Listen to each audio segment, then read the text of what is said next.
Associate sponsor UltraTech cement.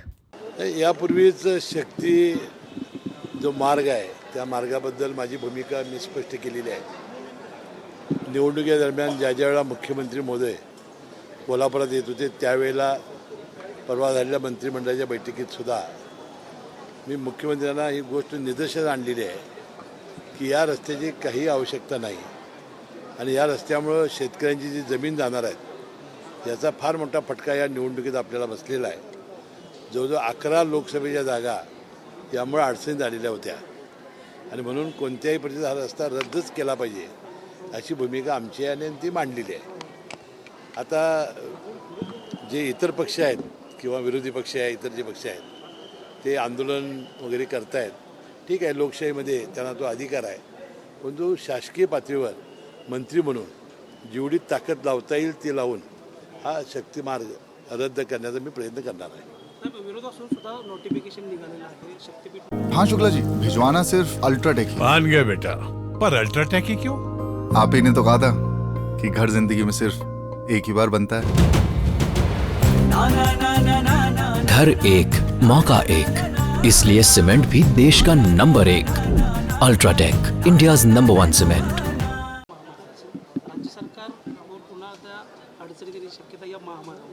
तोच म्हणतो मी, तो रद्द करण्याचाच आम्ही प्रयत्न करणार आहोत। म्हणजे तो झालेलाच आहे ना, आता रद्द करण्याचा अर्थच याचा, आता झालं नसतं तर हुच दिला नसता असं बोललो होतो। ते नोटिफिकेशन निघाले तोच रद्द करण्याचा प्रयत्न आपण करतोय।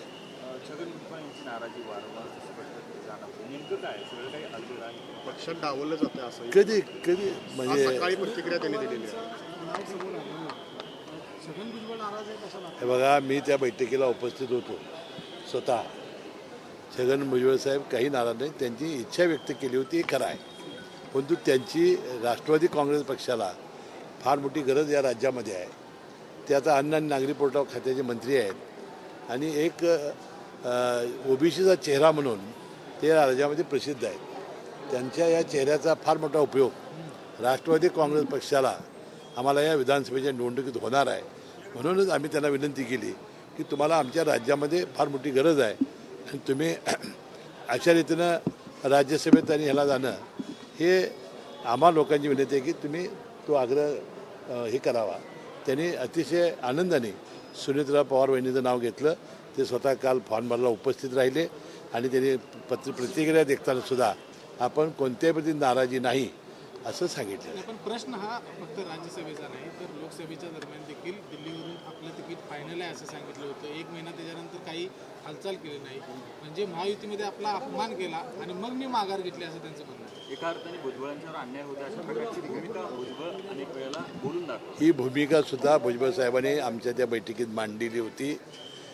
स्वतःच अमित शहा साहेबांनी एक ओबीसीचा चेहरा म्हणून नाशिकमधून त्यांना तिकीट द्यावं असं त्यांनी सांगितलं होतं, परंतु ती जागा जी होती ती शिंदे गटाची स्टँडिंग जागा होती। तिथं गोडसे हे खासदार होते, त्याने तो जागा द्यायला नकार दिल्यामुळं शेवटी भुजबळ साहेबांना ही जागा मिळू शकली नाही, ही वस्तुस्थिती आहे।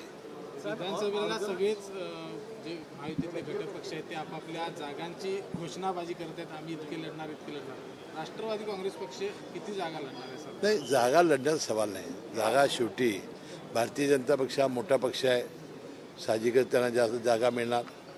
आता आम्ही आणि एकनाथ शिंदे साहेबांचा जो गट आहे, जे पक्ष आहेत त्यांना स्वतःच्या ज्या जागा आहेत त्या तर आता निश्चित मिळणारच आहेत। आता राहिलेल्या ज्या काँग्रेसच्या किंवा अपक्ष जे आपल्यावर आज नाहीत त्यांना जागा त्यांच्यात वाटप होईल आणि जिथं मेरिट निवडून येण्याची ज्याची क्षमता असेल त्याला ती मिळेल, ते चर्चा होईल।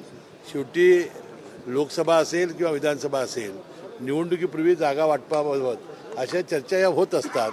ह्यामुळं त्यामध्ये काहीतरी आमच्यात काहीतरी विसंवाद आहे असं मानण्याचं काही कारण नाही। लोकसभा निवडणुकीत कांद्याचा सुद्धा फटका आहे, तो बसला होता। आता नापेडचे अधिकार गोठवले, थेट वाणिज्य मंत्रालय कांद्याचे तळ नाही। आता यामध्ये कांद्या असेल, मराठा आरक्षण असेल, त्यानंतर बाकीचे जे समाज होते की ज्या समाजाच्या आता बाहेर आलेला आहे की हे सगळे घटक एकत्रितपणानं हे या निवडणुकीत आलेले होते, त्यामुळं कमी मताधिक्य आम्हाला मिळालं, हे वस्तुस्थिती आहे। नापेडचे अधिकार गोठवले गेले, शेतकऱ्यांना न्याय मिळेल वाटते का? कारण वाणिज्य मंत्रालय थेट कांद्याचे नाही ते आता मी काय माहिती घेतलेली नाही आणि तसं असेल तर आम्ही वरिष्ठ पातळीवर बोलू. लंके खासदार झाले त्यानंतर आता गजा मारणी यांनी त्यांची भेट घेतल्याचं पाहिलं म्हणजे त्यांच्यावरून टीका त्यांच्यावरती केली जाते. आता मला काय त्याची काही माहिती नाही.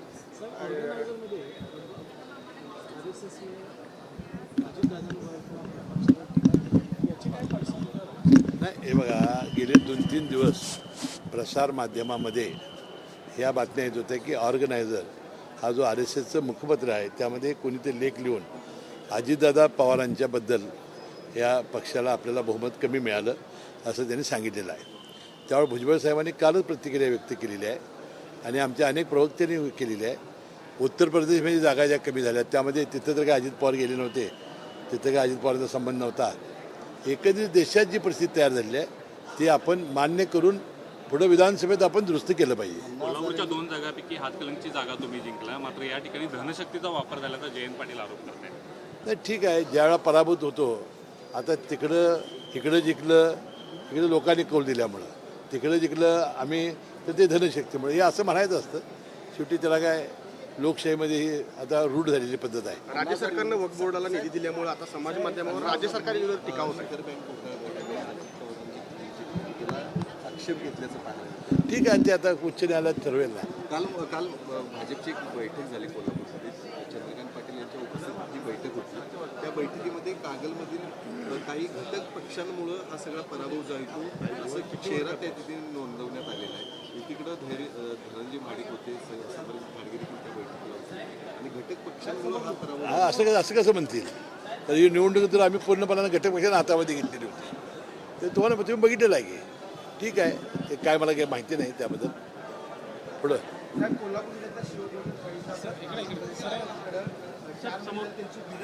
ते आज मी माहिती घेतो काय आहे ती. आज मी आचारसंहितेत पहिल्यांदा जिल्हाधिकारी कार्यालयात आलेलो आहे. मी संपूर्ण जे प्रश्न प्रलंबित असेल ती मार्गी लावण्याचा प्रयत्न करेन. Associate sponsor UltraTech cement.